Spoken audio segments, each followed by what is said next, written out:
We've seen, MRI project that we just completed this summer.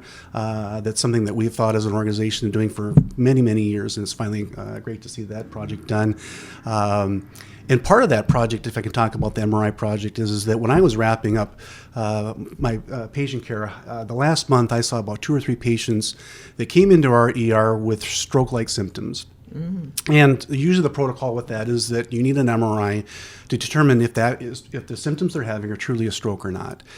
So what we did with those patients, we put them in a helicopter, flew them to Sanford and Sioux Falls to have their MRI.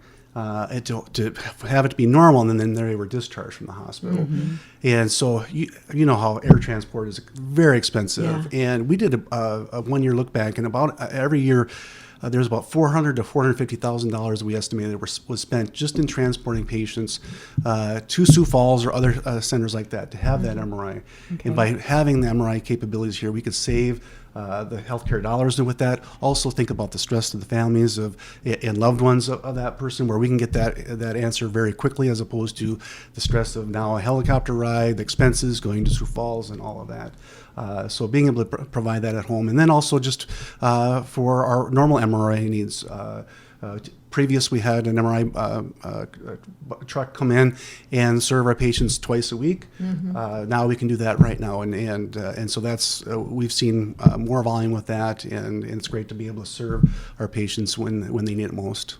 And is this something that other facilities can send their patients here if it's closer than going somewhere else? Correct, yeah. In fact, that actually happened already for us, is that we had somebody that it was in Sisseton, and they weren't able to do that, do an MRI, and so they came down here to do that. And also, if you're just having a normally scheduled MRI, like let's say in Sioux Falls or Brookings, there's like a 2 to 3 week wait list, and so there's a potential for us to even have patients from those areas come and have the MRI here, just because we have the capacity and the openings for that.